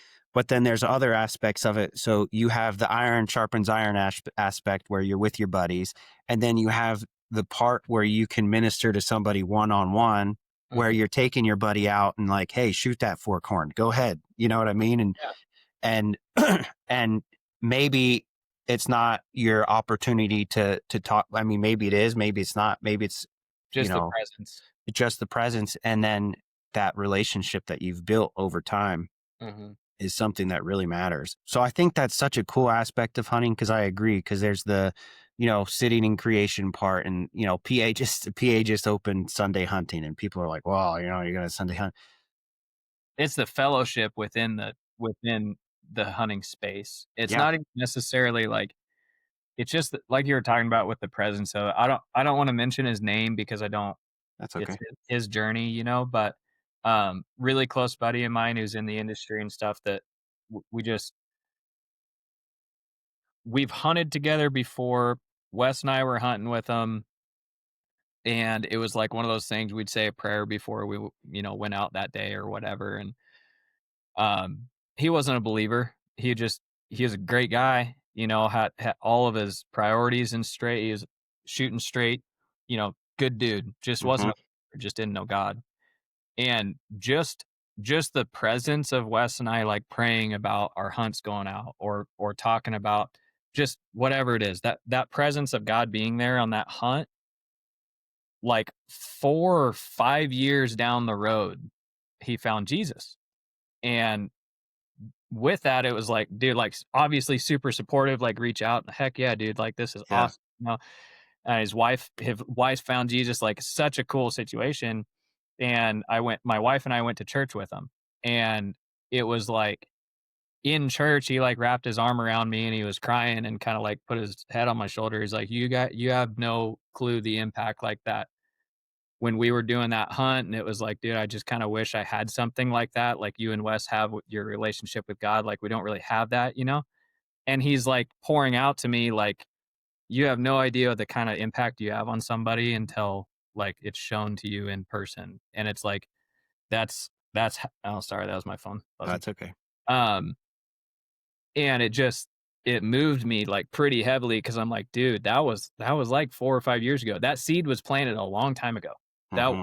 and we hadn't really mentioned anything about, we hadn't really I talked about it or prayed here and there throughout the years being with them, but like I hadn't done my part. Honestly, I felt like I hadn't done my part and reached out and been like, dude, do you know Jesus? Like, do you want to know Jesus? Right. Right. And I didn't really do that, but then he came to Jesus on his own and was like, "Hey, just so you know, that seed you planted 4 or 5 years ago, like, that meant something." Yep. I'm like, "Dude," like, and it's just because 'cause we're going hunting together? Like, Yep. that's awesome? Exactly. And So you don't have to be a Bible thumper to plant a right. seed, Yeah. and you don't have to be a Bible thumper to go have fun with your buddies in the woods Mhm. either. Yeah. And it's, I grew up going to church and an Assembly of God church and stuff, and it's one thing that's really important to me to talk about on this podcast. And some people were like, "Oh, I mean, I want it to be about, hunting and fishing and, the camp and camaraderie and all that stuff, but Mhm. I want to make sure that people know that I want to have an impact, and I want to have people like you on so we can talk about it, because That's awesome, it's dude. something that's real cool to me. I appreciate that. Yeah. For sure. Um so it was one of the big reasons I wanted to have you on, because I know that you have a strong faith, and I know that all of this, like the fitness aspect of it and the hunting aspect of it, all kind of ties together, and I Mhm. see that in what you're doing. So I really do appreciate that, man. Yeah, thank you. I appreciate you too. And like you say, it's just cool to be able to express that and talk with people about that because it doesn't come out as much as it should on like social media and stuff because people are wanting to when people are tuning into a hunting channel, they're tuning in to watch hunting and Yep. aspects of hunting, tips and tricks, how to's, that type of stuff. But you can and I kind of do it just because I do it anyway in my everyday life, but it's like you can assert those little things that you just like, for instance, you other than, like, what you have known of me online, you know I was a believer. Hmm. Know what I mean? Like, there's little things that I'm not shy to post or to shy away from talking about and stuff like that, where it is a way to impact from, like, the outside in terms of, like, it's my whole channel isn't just like a Christian podcast, but it is like we're praying on the mountain and Hmm. thanking God for the deer and the situation and the good shot and like, because none of it's possible without him. Yeah, So it's kind of one 100%. of those things. It's like it's almost like subliminal messaging. Yep. Or like just a little bit of Jesus here and there and get it out there and not overwhelm people. Cause there is like if you go hard, some people like if you don't know Jesus or you don't know the gospel and you're not even open to it in any way, shape, or form, and you just come on strong, you're definitely not getting to that person. Or like it's going to be very hard to get to that person. But it's the little things over and over that add up over time that again, like my buddy that 4 or 5 years of little things that I had no idea was actually impacting him, impacted him, Yeah. you know? And so anyway, there's probably somewhere along the line there, I probably should have hopped in and asked him that question if he did know Jesus or if he wanted to know, but it just hadn't come up, you know? Well, there's probably a reason it didn't, man. Mhm. You know? Yeah, the timing might have been wrong, you know? Yeah. There's And his probably a wife reason. was a huge driver, like, his wife was when he met her, it was kinda like I think it was a huge driver for him to find Jesus, you know? Yeah. And Yeah. that was obviously outside of the time frame that we were doing that stuff, so Yeah. it's just cool to see within the hunting space too, like, it seems like there's a lot of just good, down to earth, wholesome, like, Christian people within the Yeah. hunting space, and it's I see it a ton on, like, going back to the Realtree side, it's like faith, family, and outdoors, like, it's Mhm.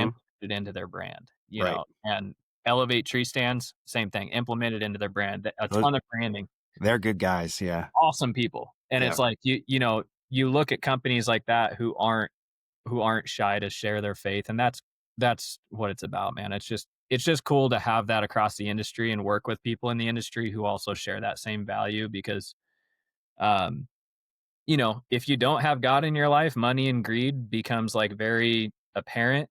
And sometimes when you start working with people, whatever industry it's in, if they don't have that, the money and greed takes over.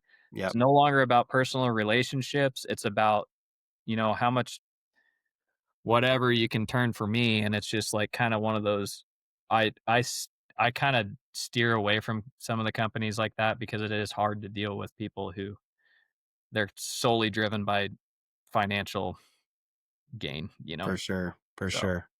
How many times in a tree stand though do you like ask for forgiveness for your sins and then if you could send a 150 by that would be great. yeah, exactly. And also, Also, since I'm forgiven, yeah, and it's not you always gotta say, "If it be your will." yeah, If your at the you very Yeah, "Hey, you know what? If it be your will, Lord." Hey. Yep. if you could at least just give me the shot, I'll meet you halfway. Yeah, and you know what? Hey, if he's got a kicker off his G2, I ain't gonna be mad. At least once a season. Yeah, yeah, yeah, for sure. When you're really struggling, you're like, "Alright, we need a audible here. We Yeah. need a little third party help." Oh, there's probably so much more we can talk about, but I've already got you on here an hour and a half. Yeah, a ton of we haven't even really dove into mobile hunting setups. We haven't I delved into know. I early know. season, late season. I'm Like, good to go if you want to keep going. If you got whatever time. whatever you wanna do, man. I probably should get back to some of the other work I had stacked. Yeah. I got so much stuff stacked up prior to season. It's like once hunting season comes on, it's Yeah. like there's a whole like your workload throughout the years like pretty manageable, and then the Yeah. month before hunting season, your Yeah. workload like through the roof, and Now, then you I juggle all the travel with that too. I think what we can do is we'll definitely if we can make it happen, I'd love to have you on again and we'll talk more strategy and stuff because we did get to talk a lot about it today. And I really appreciate you coming on because I know I was kind of surprised you were able to because I know how busy you probably are with your business, man. But let's hear one story from last season that really lit your fire. Mm, okay. Um, that's gonna be Kansas public ground, during the rut archery. Um, that hunt was I it was a complete grind in the sense of like my brother and I so my brother was filming for me. He kind of freelance films now in the hunting industry, kind of bounces around a little bit. Cool. He's filmed with me the last 2 years. He's gonna be filming, kinda part-time this year, just on and off some freelance stuff that I can help him out with, but, otherwise, he does flooring full-time, and so he's pretty busy with that stuff, but he was hunting with me for the full duration of that hunt, and if I remember right, I think it was 11 days, um, and it was just, like I say, dude, just a grind, mobile hunting, just running around. So when you've got yourself and a cameraman trying to do the mobile hunting stuff, getting in trees and scenarios that make sense to not bust deer and have two people in the tree, twice the scent, everything else, you're like really picking apart stuff and the strategy of all this stuff. It came down to the last day, and we'd basically picked apart most all of this public piece. Is a huge piece of public. Picked apart pretty much everything, and it came down to the last day. I told Ethan, I'm like, we here's where we're gonna go. I showed him on the map, and it's like where it was, and I'm like, we're gonna go back there. We're gonna spend all day back there. We're not gonna come out at all. We're gonna spend all day back there. We're gonna jump finger to finger on these things that split out, and we're gonna rattle. We're gonna call. We're gonna sit in transitions where hopefully a midday cruiser can come through, whatever. But we're gonna go back here and we're gonna make something happen. Like that was the game plan, was we're gonna make something happen. Like Mhm. the deer don't know what's hitting them right now. That was our mindset going into it. Cause it was we literally on the video were like, bases are loaded, like this is it, and Yeah. and we went and hiked back in there, and by the track that I had on Onyx going back in there, we were 3 miles, which in the Midwest, like if you're out west, you think like 3 miles, you're like, okay. So you went up one trail, Yeah. kind of like whatever. In the Midwest, 3 miles off trail navigating, we crossed, I think three or four different creeks that like could have been categorized as like bigger than a creek, and it's like all in the dark of the morning trying to get back there, back to where we wanted to be Mhm. come daybreak, right? So we navigated all that crap to get back there, and the reason we hadn't been back there the whole week was it, it's 3 miles back there, and we were like, dude, there's better spots to hunt with better situations. Well, we were Mhm. running into hunting pressure everywhere we went. We were running into like really good deer, but borderline deer that was like, dude, I don't want to shoot that this early. Again, expectations this early on in the hunt. I Right. I passed a freaking phenomenal 8 point early, like 4.5 year old, just stud of an 8 point early on in the season, or Mhm. early on in the hunt, like day two, and probably would have been a deer that I would have shot last day. But it's that's the other thing too. It's like, don't pass a deer you wouldn't shoot on, whatever. It's like, nah, it's kind of Uh, relevant to the hunt. Like yeah. by the Yeah. time you get down to the end of the hunt, again, how much time frame do you have to hunt that tag? So anyway, so last day we hiked back in there, and we've already worked our butts off to that point. We're 3 miles deep. We're sitting over this drainage, this finger drainage that goes down, set up, and I'm like, I don't like this. We literally set up and get everything like laid out. We're just on the ground. We're not up in a tree. Sitting on the ground, get everything set up. Ethan's got his camera set up. And I'm like sitting there for about 10 minutes, and I'm kind of Ethan's waiting for me to crack the horns together, start rattling, and I'm kind of looking around, and I'm like, I don't like my position here. Like for a shot, I don't like my position. I'm like, Mhm. I need to be up. I need to be up on this little finger right here. I can look down the right side and the left side and shoot out front. And so I looked at Ethan. I'm like, sorry, but like pack up, like let's pack up again. We're gonna move. And it was like 25 yards. We moved 25 yards up to this little finger ridge. And I'm like, he's probably, dude, by the time the season's over, I think my brother is just like, why do we move so much? Why are we moving? What's going on? But there's reason in my head, there's reason for it. And it's funny because this exact scenario where we were sitting, I wouldn't have been able to get the shot at the deer. Mhm. But it solely wasn't because we had a bad wind. It was a very similar position. It was just for my shot as to where I think a deer might come in on this setup. It's not great. It's Yeah. it's you know less than marginal. So we moved like 25 yards up to this ridge. We set up. Now I'm feeling good. Now I'm like, okay, everything's good. And now we're sitting on the ground and big drainage down below us. And you can see on the right hand side of the drainage, it's just lit up with rubs, like rubs everywhere. And I'm like, All right. dude, I'm like, there's rubs all over down here. It's like something's been in here making a mess. And Mhm. so we sit for a little bit. I crack the horns together, nothing. Wait for another 20 minutes or so. Crack the horns together again, and instantly, right up on the ridge, I see this deer walking on the top of the ridge. And I'm like, he might be, borderline, whatever. And then he stops and he kind of like turns his head, and I just see the width, and I'm like, nah, I'm gonna shoot that deer. Yeah, that's a good deer. And so he starts walking the ridge. I point up to Ethan. I'm like, hey, right here, grab the rattling horns. And I just barely, I did one of these. I always got crap laying around. So I grab the horns and he's up on the ridge, and I just go, that's it. Like, that's all he needed. Mhm. Perked his ears up and he looked down. The second he looked down, I was breaking the horns.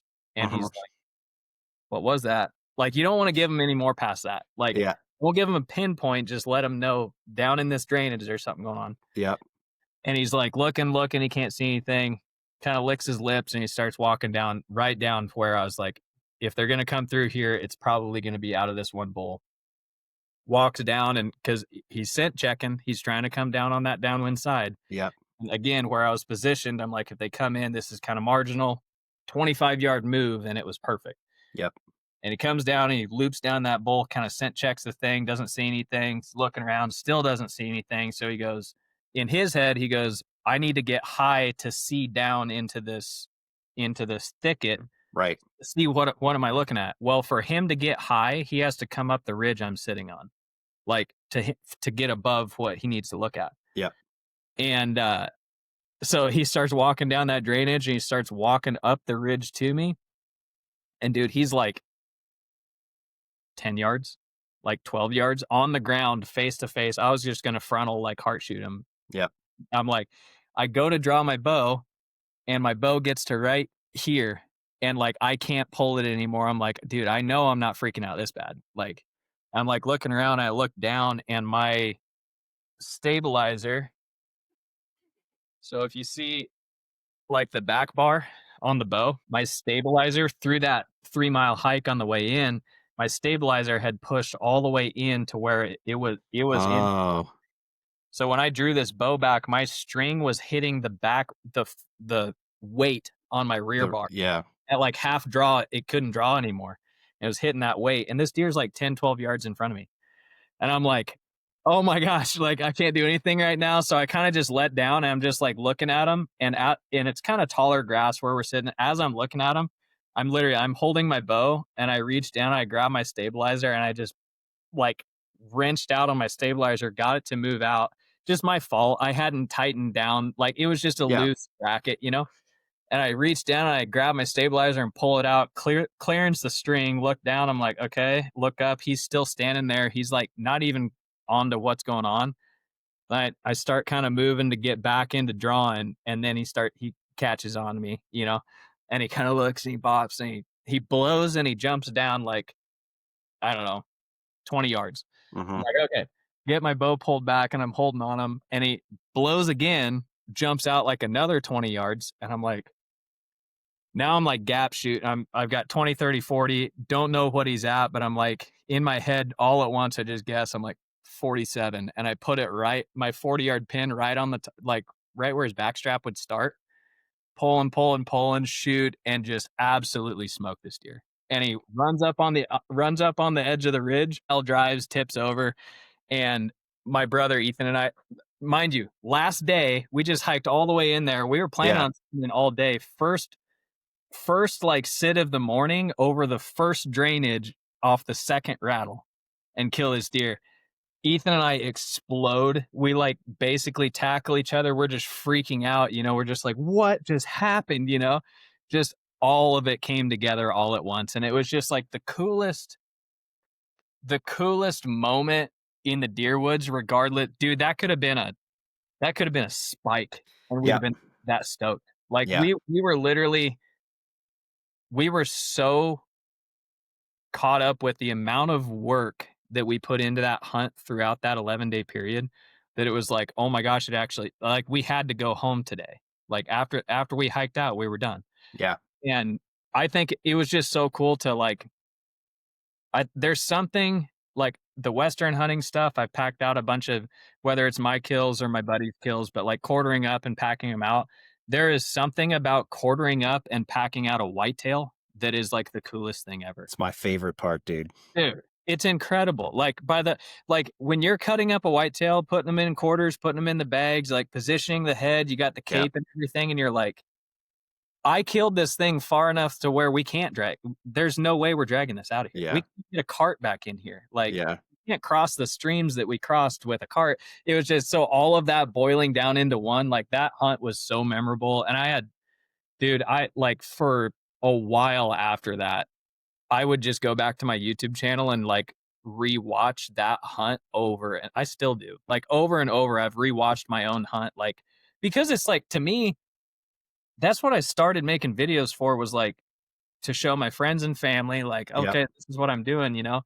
But then on top of that, it's like to have Ethan, my brother, being the one filming it, you Mhm. know? And then I put together this edit that I feel like is awesome, and then I produce it for the YouTube, put it out on YouTube, and I'm just like, "Dude, I wanna relive that hunt again." And I just go back and watch my own video. It's like, That's cool, whatever man. it is, call it whatever it is. It's like, I love watching my own content on a hunt like that. I'm like, "Holy cow, dude, that was so fun." Like, Yeah. and that's what it's all about. Like, if you're not passionate about the videos you're making and the content you're putting out, then what's the point? Like, Yeah. yeah, I've had people reach out quite a bit in terms of like, "Hey, how do I get started?" or "What's the first steps to doing YouTube and social media and stuff like that?" I'm like, number one, you got to be passionate about it. Period. Because, like, it will cost you dear. Filming, especially self-filming, like, will cost you dear. It'll cost you Yeah. opportunities. And then two, like, the editing side of stuff is not, like, it's work, like a Yeah. lot of, you know? Yeah. But once you put it all together, it's just like the best thing ever. Yeah. And so anyway, long-winded response, but that hunt from Kansas last year stood out for sure. It was like, it was so cool. It's a great story, man, and it bring just like your other stories, it brings back some really good memories, so I'm glad you got to tell it. Heck yeah. I Uh, appreciate you having me on and giving me the time to tell these stories. A lot of times I just get rambling. I I I feel like we forget about the stories a lot, and there's so many questions I had for you on other strategy and stuff, but I never wanna stop a story 'cause quite honestly, it's my favorite part about talking about hunting is to hear other people's stories. Mhm. Um, and I feel like there's a time and a place to talk about strategy, but when a story's rolling, I don't wanna stop it because Well, and there's they little don't. s it's a strategy within stories too. It's like, why did that happen the way it happened, you know? Yeah, it's yeah. People can Applicable. apply it. People can apply it to their own hunt for sure, but it's just I mean, the whole reason we do it is for the memories and story well, not the whole reason, but that's a big reason we do it is for the For memories and the sure. stories, and, when you're talking just straight strategy and without a story, like, for like, it's the same thing as what did you get into social media or YouTube for? Yeah, You got in it because you love the memories and the stories, and that's why you watch your own content. That's why I listen to some of these podcasts because some of my own podcasts because I like the conversation that I had with the person, you know? for sure. Um, so rapid fire real quick. Okay. Uh, fixed blade or mechanical Mechanical. for everything. Yes. Uh, Depending on your setup, but yes, depending on your setup. Very cool. Stand or saddle. Both. I do a hybrid system most of the time. Very cool. I'll run a lightweight stand and my saddle. Noodling or bow fishing. Oh, dang, dude. After what I experienced this last year, probably noodling, Have you bow fished stingrays yet? not stingrays. All right, you got to try Just that carp, first, just and carp and trash fish. yeah, you got to do stingrays first, and then you can make your Okay. decision. Whitetails or elk. Oh, whitetail. Oh, Perfect. Thanks so much. Let's do it again. I really like to connect with you. It was fun, man. And maybe we could do like a season update or something. yeah, absolutely. It's a lot of fun, man, getting to chop it up. So I appreciate it. Yeah, buddy. Appreciate you, Aaron. You too. All right, later. Well, that's a wrap in camp. Thanks for tuning in week after week. I really appreciate you. I hope you enjoyed Joel as much as I did. That conversation was a lot of fun, and that guy is a beast in the woods. So make sure you check out his YouTube channel and his Instagram that he mentioned at the end of the show. You can follow In Camp at incamp_podcast on Instagram to see what we've got going on. You can email me at incamppodcast@gmail.com. Send me DMs on the Instagram, whatever you want, so we can figure out some things that you guys would want to hear and some guests you'd like to hear from. In other words, if you could give the show a rating and a review, that helps everybody else get to hear it. So if you could do that for me, that would be great, so we can share this stuff around. Appreciate you guys listening again. And yeah, hope you have a great fall. This is In Camp Podcast.